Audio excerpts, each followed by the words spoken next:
Bismillahirrahmanirrahim. Assalamualaikum warahmatullahi wabarakatuh.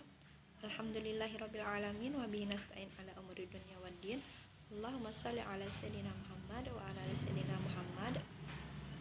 Perkenalkan, nama saya Yusfia Qudratul Laili, NIM 190 10 40 50, semester 7 kelas B dengan mata kuliah bioteknologi. Baiklah, di sini saya akan membahas tentang polimerase chain reaction atau PCR.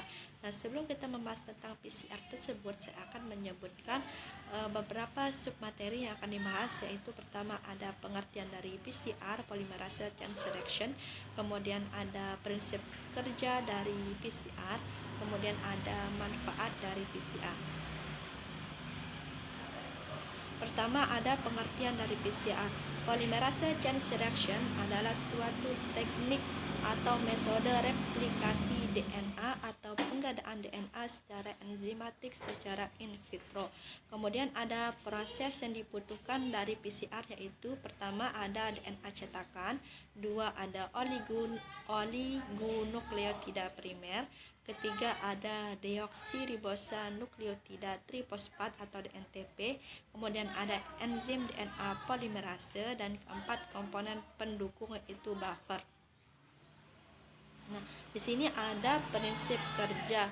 Nah, prinsip kerjanya ada pertama ada denaturasi, kemudian ada annealing, dan kemudian ada extraction.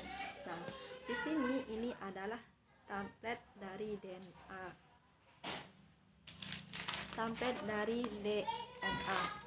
Untuk mengadakan DNA atau gen, maka dibutuhkan template dengan komponen yang sudah dimasukkan. Komponen yang sudah dimasukkan yaitu ada di sini ada primer, kemudian ada DNTP, kemudian ada polimerase.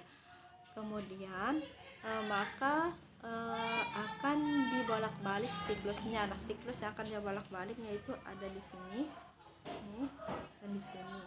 Nah, dibolak-balik siklusnya, ada siklus turun, ada siklus naik. Nah, di sini adalah rumus dari PCR, yaitu 2N. N ini adalah siklusnya. Nah, di sini terdapat 3 siklus, ada 2 kali 1 mendapatkan 2 siklus, kemudian di sini ada 4 di sini 2 kali 1 mendapatkan 2 DNA template DNA, kemudian 2 kali 2 mendapatkan 4 template DNA, kemudian di sini juga mendapatkan 8 DNA, yaitu 2 kali 3. Nah, kemudian masuk ke tahap pertama, yaitu denaturasi. Nah, di denaturasi ini adalah proses pemutusan ikatan hidrogen dengan pemanasan yang tinggi, yaitu dengan suhu 94 sampai 95 derajat Celcius. Karena pemanasan ikatan hidrogen dengan yang lainnya akan terlepas. Nah, DNA yang double strand, akan menjadi single strand. Nah, kemudian masuk ke tahap annealing. Tahap annealing ini adalah tahap penempelan. Nah, apa yang ditempel di sana? Dia akan menempel primer.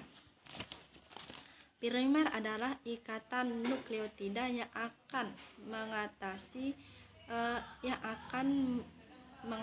mengenali template DNA yang akan dimodifikasi. Nah, di annealing ini suhunya turun, yaitu menjadi 40 sampai 55 derajat Celcius.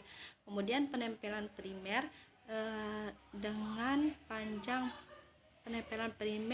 dengan panjang primer juga. Kemudian masuk ke tahap extraction, yaitu yang ketiga. Nah, di tahap ini dimasukkan DNTP. Nah, extraction adalah pemanjangan.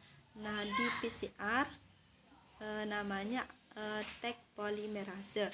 Kenapa dinamakan tag polimerase? Karena ada hubungannya dengan suhu. Nah, enzim komponen protein, jika protein tidak tahan pemanasan akan mengalami renaturasi. Nah, akan menghasilkan beberapa template DNA. Nah, Kemudian ada manfaat dari PCR. Manfaat dari PCR yaitu ada amplifikasi urutan basa nukleotida, kemudian ada menentukan kondisi urutan nukleotida suatu DNA yang mengalami mutase, kemudian di bidang kedokteran forensik. Mungkin hanya itu yang dapat saya sampaikan tentang PCR. Kurang dan lebihnya saya mohon maaf. Assalamualaikum warahmatullahi wabarakatuh.